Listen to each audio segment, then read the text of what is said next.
itu, kamu itu sudah direndah-rendahkan, diejek-ejek, untuk apa kamu maafkan?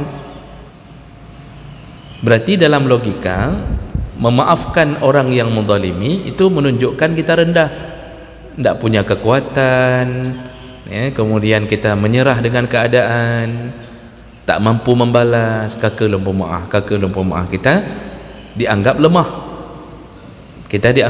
lemah, ternyata di sisi Allah. Lalu keponakan itu menandai pak awanya, menandai pamannya, kok kriat pak wake katanya, pak cikku cukup kriat itu bahasa Indonesia apa bahasa Aceh, berarti pak cikku cukup pelit katanya, meteribai hangga juk. Itu contohnya. Hati-hati kalau sudah mulai penyakit itu muncul. Kenapa? Salah satu yang diinginkan syaitan, kita tak banyak bersedekah. Kenapa? Assalamualaikum warahmatullahi wabarakatuh. Banyak sekali pertanyaan jamaah, Ustadz kasih kami channel untuk kajian anak-anak muda. Di antara anak muda berasal dari Aceh, luar biasa, channelnya Maulizul Akbar Nat. Tonton, subscribe, like, share, komen. Assalamualaikum warahmatullahi wabarakatuh.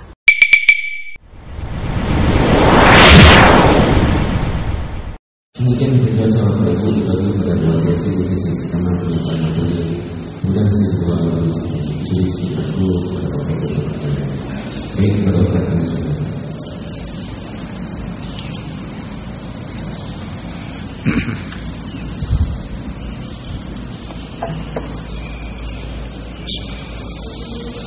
Assalamualaikum warahmatullahi wabarakatuh.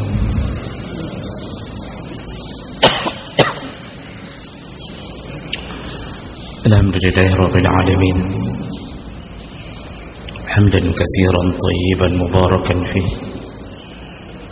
Asyhadu an la ilaha illallah wahdahu la syarika lah, wa asyhadu anna Muhammadan abduhu wa rasuluhul karim.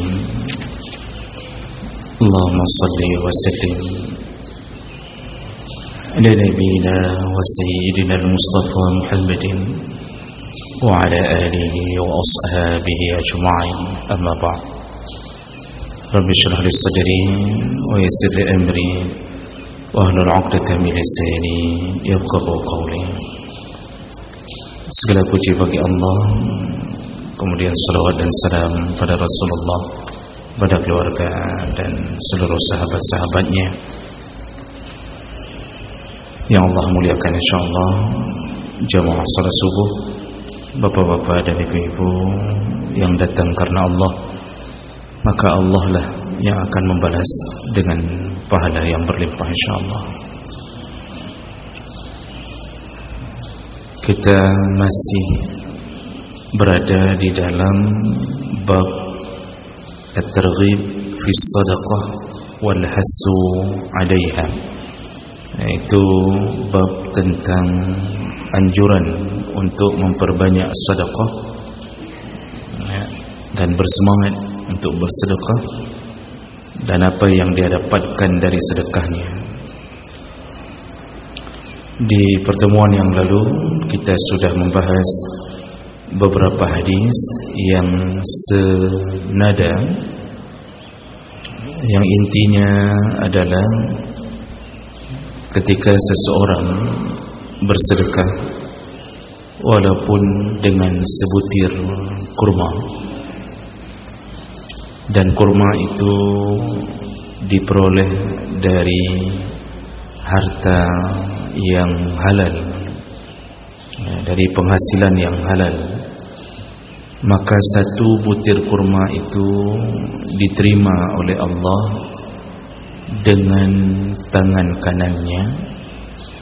Artinya Allah hargai, Allah ridha, maka disebutkan oleh Nabi Allah terima dengan tangan kanannya. Maksudnya Allah senang, karena benda itu bukan benda yang haram dan bukan berasal dari penghasilan yang haram. Lalu setelah Allah terima dengan kesenangannya, lalu Allah pelihara sebutir kurma itu, Allah simpan Allah tumbuh kembangkan dan dia menjadi sebesar gunung Uhud. Jadi walaupun yang kita berikan sebutir, tapi ketika kita berpulang kepada Allah, kata Nabi, yang engkau lihat nanti bukan sebutir kurma hasil sedekahmu, tetapi kurma sebesar gunung Uhud sebagai balasan Allah untukmu. Jadi dari hadis riwayat Bukhari Muslim ini kita tahu ternyata sedekah kita bukan hanya disimpan oleh Allah, tapi dikembangkan. Jadi bagaikan orang memelihara binatang ternak, dari dilahirkan, diberikan makan, terus berkembang sampai menjadi unta yang dewasa atau menjadi lembu yang sangat besar. Begitulah baiknya Allah kepada hamba. Maka perbanyaklah bersedekah, walaupun mungkin kita bersedekah dengan jumlah yang tak banyak, tapi perbanyaklah sedekah. Dari situ kita tahu Bapak Ibu bahwa apa yang kita berikan di celengan masjid, walaupun jumlahnya 2000, tapi nanti di sisi Allah dia berubah menjadi gunung-gunung. Tapi kalau bisa ya jangan 2000 lah kalau ke masjid. Jadi biar gunungnya lebih besar, kalau bisa jangan 2000. Paling kurang 5000 menyuka masjid. Karena ini rumah Allah. Kita ke rumah janda saja kita kasih sampai 50.000. Masa ke rumah Allah 2000? Rumah janda 50.000 aja. Itu yang seharusnya kita ketahui dan kita amalkan.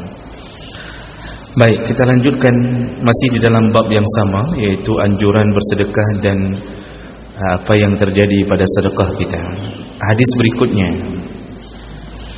yaitu hadis dari Abi Hurairah radhiyallahu anhu, anna Rasulullah sallallahu alaihi wasallam qala, Rasulullah berkata, ma naqasat sadaqatun min mal. Jadi ada 3 perkara yang Rasulullah sebutkan tentang urusan-urusan yang kalau kita fikirkan tak sesuai dengan logika. Ini 3 perkara yang Rasulullah sebutkan dalam hadis yang akan kita bahas ini.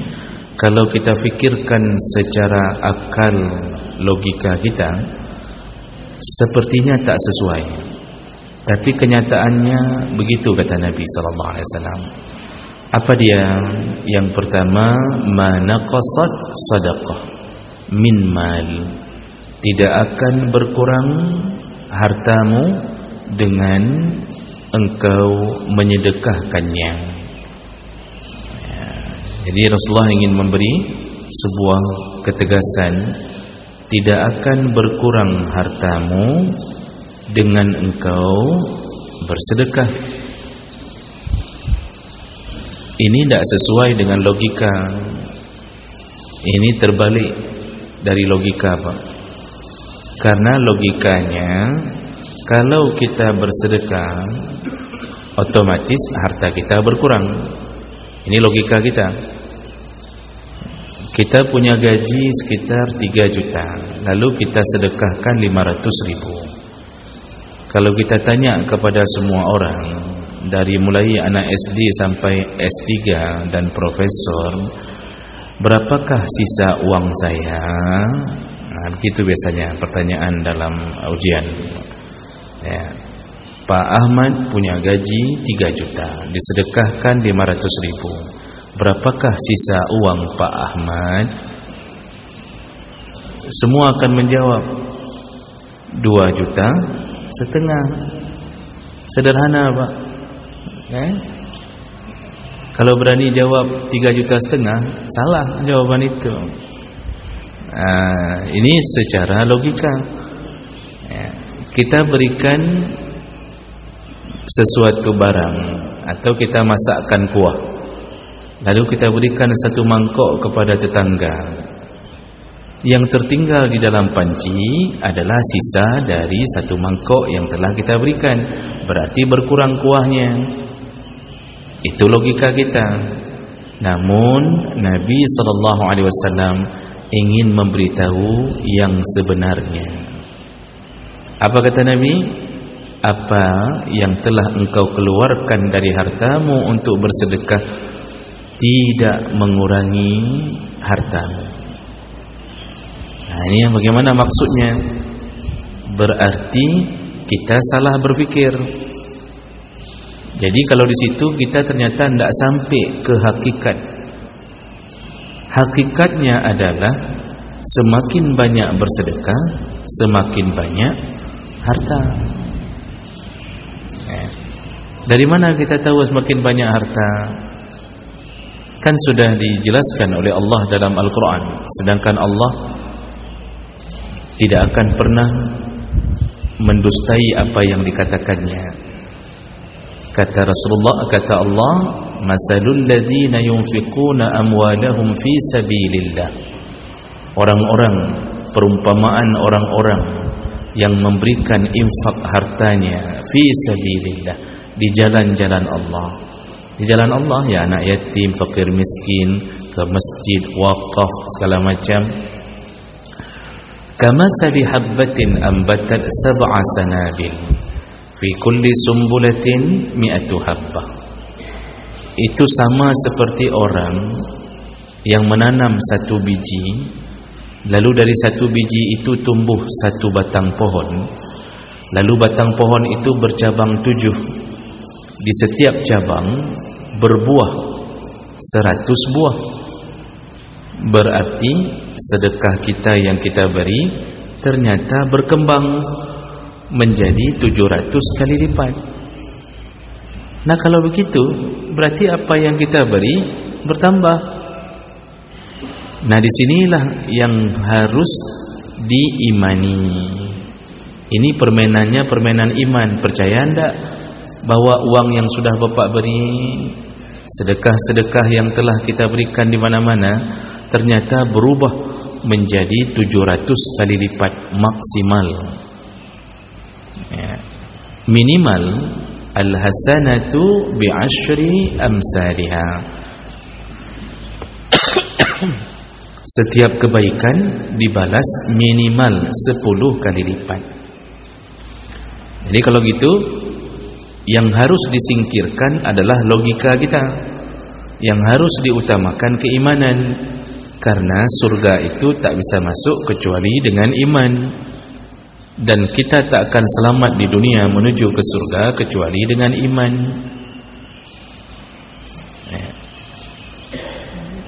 Kita ini Pak, kalau kita lihat-lihat, itu sebenarnya dunia kita menuju kepada keabadian. Tubuh yang abadi, tidak mati-mati, bahagia yang abadi, tak diselingi dengan kesusahan. Kalau kita lihat perjalanan hidup kita itu sebenarnya, itu yang nampak kita lihat itu hanya sekitar 10% yang nampak kita lihat. Ketika kita berada di alam rahim, kita tak tahu apa yang terjadi pada diri kita. Ini kalau sisi pandang kita. 9 bulan lalu dilahirkan. Nah, di dunia umur kita 60 sampai 70 tahun. Itulah yang nampak kita lihat. Sedangkan perjalanan berikutnya itu sungguh panjang. Tidur di alam barzakh berapa tahun? Tak ada yang tahu, karena harus menunggu tiupan sangkakala yang kedua, bukan yang pertama. Karena yang pertama mematikan semua hamba. Dan kemudian tunggu lagi, setelah dimatikan oleh Allah semuanya, tunggu lagi, tatba'uhar radifah, diikuti dengan tiupan yang kedua. Nah, tiupan kedua itu baru dibangkitkan. Nah, ini jarak antara kita mati dengan tiupan kedua bisa 10.000 tahun, bisa 50.000 tahun, bisa 100.000 tahun lagi. dari kematian kita, tidak ada yang tahu. Setelah dibangkitkan, kita berada di padang mahsyar. Ini yang dijelaskan oleh Allah dan Nabi. Di padang mahsyar, yauma ta'rujul malaikatu warruh. Hari itu semuanya, semua yang bernyawa, malaikat pun dengan Jibril sekaligus berdiri semuanya di padang mahsyar. Artinya mempersoalkan urusan hamba. Berapa hari berdiri di padang mahsyar? Sehari, fi yaumin, sehari. Berapa lama sehari itu? Sama seperti 50,000 sanatin, 50,000 tahun yang engkau hitung. Tadi sudah di alam barzakh, tak tahu berapa puluh ribu tahun, berdiri lagi di padang mahsyar 50,000 tahun. Setelah padang mahsyar yaumul hisab, yaumul mizan, lalu meniti titian sirat. Titian sirat itu yudrabu baina yadayhi as-sirat, kata Rasulullah, dibentangkanlah jembatan atau titian antara tebing neraka ke surga. Pertanyaannya, berapa lama kita berjalan di atas jembatan itu? Juga tak ada yang tahu. Ada seorang ulama dari kalangan tabi'in, beliau mendengarkan dari sahabat bahwa, yaitu bernama Qadhi Al-Ayas, beliau menyatakan titian itu 5,000 tahun berjalan menanjak, lalu 5,000 tahun mendatar, lalu 5,000 tahun menurun. Berarti 15,000 tahun kalau jalan baru mencapai pintu surga. Kecuali orang-orang yang Allah berikan kelebihan, dia bisa terbang seperti kilat, terbang seperti burung. Tapi kalau jalan 15,000 tahun. Kalau begitu Bapak Ibu, lebih banyak mana yang nampak dengan yang tak nampak? Lebih banyak yang tak nampak. Oleh karena itu, kita ini iman itu harus lebih banyak daripada pikiran yang kita, daripada akal yang sedang kita usahakan berfikir. Makanya ada sesuatu yang tidak sanggup kita mikir, ya sudah, imani saja, yakin saja. Oleh karena itu, sedekah kita yakinlah dia ternyata bertumbuh kembang, tidak seperti yang kita berikan. Itu baru di akhirat. Artinya itu pembalasan di akhirat. Jadi kita tidak nyangka-nyangka, kita akan mengatakan kepada semua orang, dong idonya dong juk sang nama 10 juta tak kaya lonjuk untuk wakaf, untuk ini ada saya kasih. Tapi kok kayak gini sekarang balasannya, kok berkembang menjadi gunung-gunung. Jadi kan luar biasa, apalagi yang ahli sedekah. Makanya surga itu salah satu pintunya adalah babus sedekah, yaitu pintu sedekah yang diperuntukkan bagi mereka yang hidupnya dominan banyak bersedekah. Nah, itu perkataan Nabi yang pertama, tidak akan berkurang hartamu dengan bersedekah. Di dunia dapat apa? Di dunia dapat keberkahan. Memang uang kita berkurang tiap bulan, Pak. 3 juta selalu sedekah 500.000 per bulan. Memang nampak dengan akal berkurang, di akhirat ditambah. Tapi di dunia dapat apa? Keberkahan harta. Begitu diberi keberkahan harta, berapapun jumlah harta, dia mencukupi bahkan melebihi dari keinginan kita.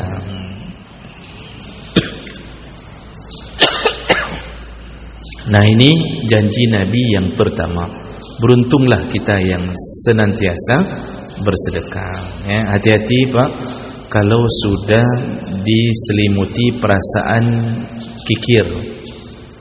Hati-hati. Jadi berhati-hatilah kalau di hati sudah sering terbisik-bisik, hana payah kajuk ledan, tidak usah kasih banyak-banyak kali. Begitu celengan masjid lewat, di dalam dompet itu ada pilihan 10.000, 20.000, uang 5.000. Selalu kita dibisikkan di hati, alah 1.000 saja, karena orang lain pun kan kasih juga rame-rame. 1.000 saja. Itu bisikan hati itu, hati-hati. Ketika datang keponakan ke rumah, tak ada angpau, tidak ada angpau sedikit pun untuk menghantarkan mereka pulang. Hanya gara-gara hati kita dibisikkan, tak usahlah kasih banyak-banyak kali, 1000 saja. Atau mereka pulang tangan kosong, lalu keponakan itu menandai pak wanya, menandai pamannya, kok kriit-kriit pak wake katanya.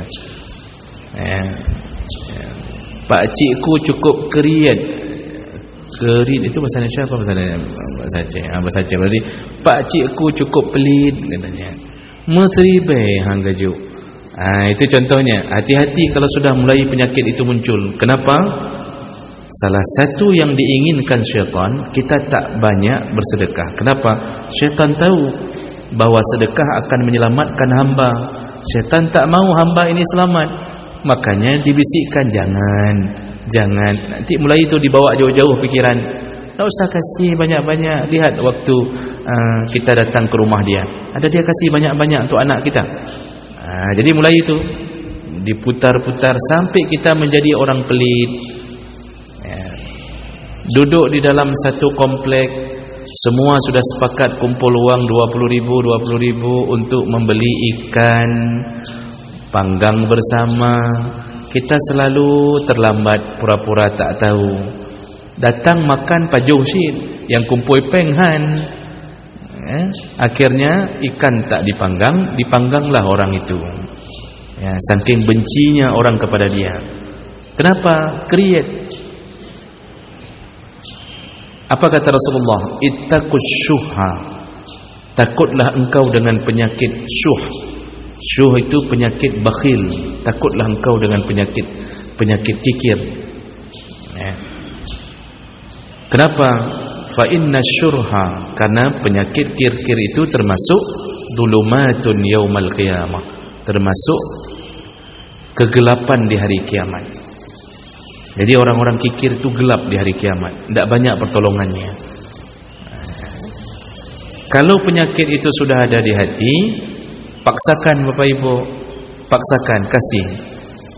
Ketika keponakan tadi mau pulang dari rumah setelah bertamu ke rumah kita, mau kita kasih 1,000, paksakan hati 10,000, 20,000. Udah sekali-sekali mereka datang, udah masukin aja ke amplop, masukin ke amplop, tutup amplopnya, dilem segera, jangan dibuka begitu saja, dilem segera Pak.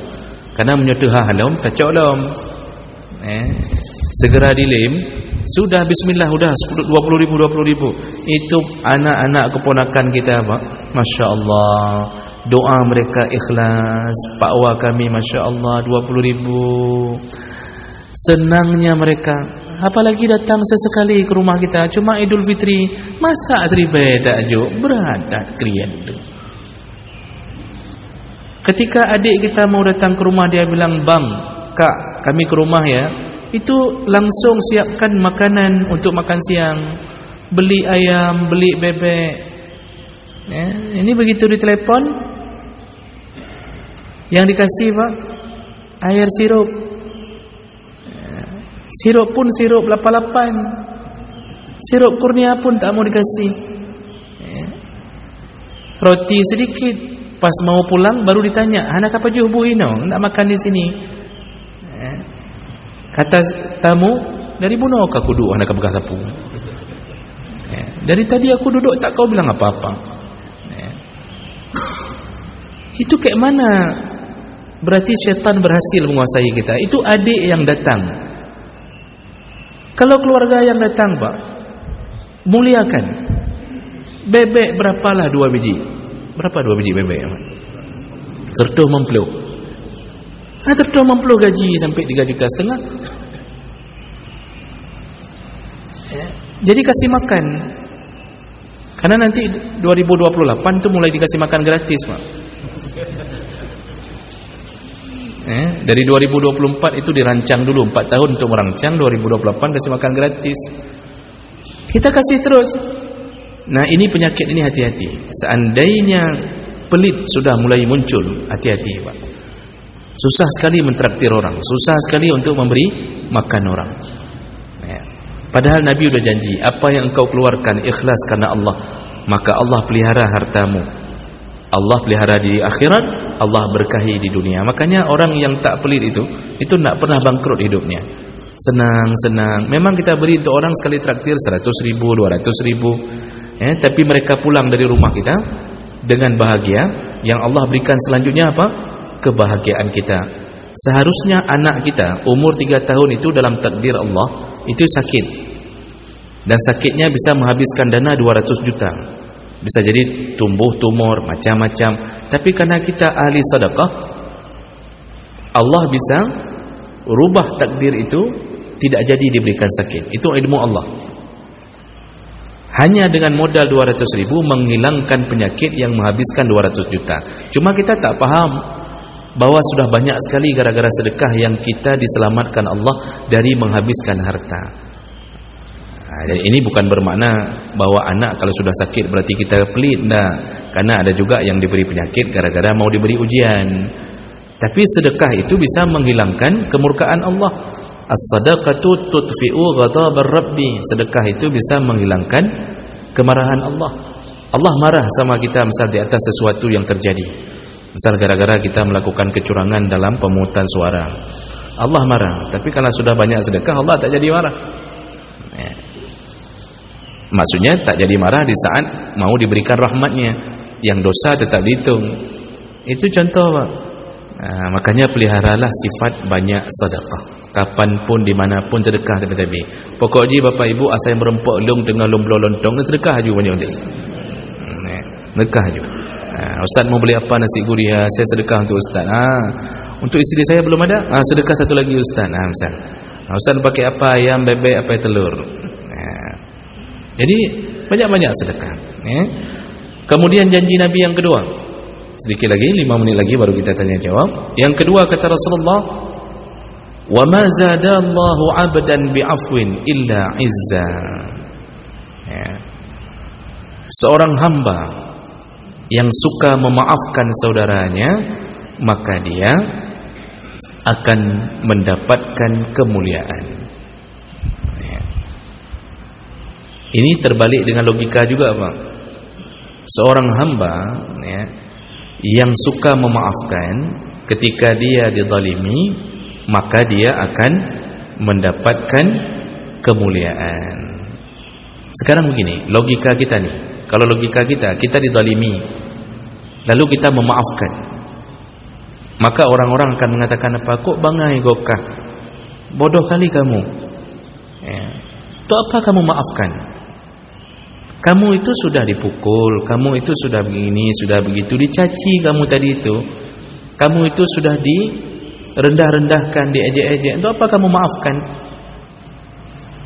Berarti dalam logika, memaafkan orang yang menzalimi itu menunjukkan kita rendah, tidak punya kekuatan, kemudian kita menyerah dengan keadaan, tak mampu membalas, kakek lumpuh maaf, kita dianggap lemah. Kita dianggap lemah. Ternyata di sisi Allah, yang dianggap lemah oleh manusia di dunia gara-gara memaafkan orang yang menzaliminya, ternyata izza di sisi Allah malah lebih mulia.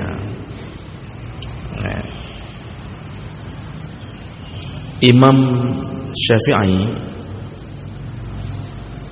itu sering mendapatkan perlakuan yang membuat hatinya terzalimi, Pak. Termasuk beliau gara-gara menentang penguasa, itu sampai pernah diseret dengan unta. Itu ulama besar, pernah diseret dengan kuda. Jadi di masa pemerintahan beliau itu, saya lupa tahun berapa kejadian pastinya, melawan kekuasaan Syiah. Jadi fatwa Imam Syafi'i melawan pemerintah di saat itu diseret dengan kuda. Lalu belum lagi dalam pengajian. Dalam pengajian ada jamaahnya yang menghinanya, marah-marah. Dalam hadis dari orang itu namanya Yunus Al-Ya'la atau begitulah, saya lupa nama detailnya, Pak. Jadi dia marah-marah ke Imam Syafi'i. Marah-marahnya dilampiaskan di dalam pengajian, padahal itu ulama besar. Lalu kemudian sampai Imam Syafi'i yang dimarah-marahi oleh jamaahnya, kan sebenarnya tidak beradab, memarah-marahi guru di depan majlis. Itu sama sekali, apalagi sekaliber Imam Syafi'i. Tapi apa yang terjadi, Pak? Imam Syafi'i mendatangi rumah Yunus ini, lalu dia mengatakan, sudah 1000 masalah kita bersepakat. Kira-kira begitu bahasanya. Sudah 1000 masalah kita bersepakat. Kenapa dalam satu masalah ini engkau memisahkan diri dariku? Jadi janganlah gara-gara satu masalah ini engkau bermusuhan denganku, padahal sudah 1000 masalah yang lain kita bersepakat. Imam Syafi'i itu yang datang ke rumah dia, menyorongnya, mana ada urusan gureja bak murid ya laki maaf. Oh, pantang sekali itu. Imam Syafi'i datang. Di situ Yunus Al-Ma'la ini sampai mengatakan, maafkanlah, kalau dia terharu sekali sampai datangnya Imam Syafi'i ke rumahnya. Itu model merendahkan diri tapi mulia di sisi Allah. Imam Hambali itu setengah dari umurnya disiksa di penjara, Pak, gara-gara mempertahankan Al-Quran sebagai kalam Allah, bukan sebagai makhluk Allah. Karena Imam Hambali hidup di bawah pimpinan Mu'tazilah. Mu'tazilah itu kelompok liberal yang di saat itu mengatakan Al-Quran itu makhluk. Al-Quran itu makhluk, bukan kalam. Jadi bukan dari diri Allah, dia dicipta sama Allah. Imam Hambali mengatakan tidak, Al-Quran itu kalamullah, dia keluar dari Allah, bukan dicipta oleh Allah, berbeda dengan makhluk lain. Dipertahankan itu sampai ditangkap, dipenjara, dicambuk setiap hari, sampai badannya luka-luki, keluar dari penjara sakit-sakitan sampai meninggal. Itu Imam Hambali. Besar sekali ujiannya, Pak, besar sekali. Jadi baiknya fikir kalau orang alim itu hidupnya aman, mobil dikasih oleh wali kota, kemudian diumrohkan, lalu kemudian dikirimkan parsel ke rumah, truk di antara masyarakat berebut-rebut untuk cium tangan dan lutut misal. Dulu malah ujiannya besar-besar sekali, dan itu berarti sudah mulai masuk menjadi pilihan Allah. Setelah beliau sakit, di sewaktu sakitnya itu apa yang dia katakan kepada anaknya? Ini keterangan anaknya dari Abdullah. Katanya, ku maafkan semua algojo yang memukulku, ku maafkan. Anaknya yang protes, ayah, biarlah itu nanti menjadi pengadilan di akhirat. Anaknya tak mau terima, dipukul berulang-ulang seorang imam besar di zamannya. Apa kata Imam Hambali? Tidakkah engkau ingin aku dibangga-banggakan Allah di hari kiamat daripada aku pilih hidup untuk membangga-banggakan keadaanku di dunia? Begitu kali beliau ucapkan, beliau maafkan orang yang memukulnya. Tapi jangan salah faham, itu yang dapat kemuliaan orang yang memaafkan. Sedangkan orang yang mukul, kalau tidak pernah merasa bersalah, tidak pernah minta maaf, yang urungnya dihambusi dalam neraka. Jadi bukan kalau kita sudah maafkan semua mereka masuk surga, tidak. Itu kita yang maafkan. Sama kayak orang berutang, Pak. Sama kayak orang berutang. Orang yang memberi utang itu memaafkannya. Tapi orang yang berutang sampai mati itu tidak pernah berusaha bayar utang. Jadi sudah mati duluan orang berutang, sedangkan si yang memberi utang mengatakan kali lumpur maaf. Itu yang dapat pahala yang memaafkan. Yang rencana tak bayar utang tetap dapat hukuman, karena dia tidak ada usaha untuk menyelesaikan hutangnya. Jadi mulia sekali orang yang merendahkan diri di atas kezaliman yang terjadi padanya. Maka mulialah dia di dunia, mulialah dia di akhirat. Yang terakhir, yang ketiga, kata Rasulullah, wa ma tawadha'a ahadun illa rafa'ahu Allah azza wa jalla. Seseorang yang tawadhu' di dunia, suka merendah-rendahkan diri, sifatnya sederhana, tak dia nampakkan kebanggaan, tak dia pamerkan seakan-akan dia adalah orang yang wajib disanjung-sanjung. Orang yang suka tawadhu' di dunia, Allah angkat di akhirat. Ya. Jadi walaupun kita kaya raya, tapi sifat tawadhu' itu tidak membuat kita sombong, maka Allah akan angkat di akhirat. Ini kan terbalik juga dengan logika. Logika mengatakan apa? Kalau engkau kaya, ya nampakkanlah kekayaanmu. Jangan naik sepeda motor, naiklah Alphard. Kalau engkau kaya, belilah jet pribadi. Tapi orang ini tak mau. Nah, misalnya begitu. Jadi logika di dunia, kalau kaya nampakkan, kalau punya jabatan, berkuasalah, suka-suka engkau lah. Tapi kita membalikkan keadaan, ternyata di sisi Allah, yang semakin tinggi kedudukan di dunia, semakin rendah, merendahkan diri, ternyata mulia di sisi Allah Subhanahu wa taala. Walaupun orang mengatakan bahwa kok dia begitu, kok rendah tak urun, padahal mulia di sisi Allah. Baik, inilah 3 perkara yang intinya mau disebutkan tentang sedekah tadi. Inilah 3 perkara yang telah Nabi sebutkan, maka mudah-mudahan kita tak berhenti bersedekah sampai mati kita.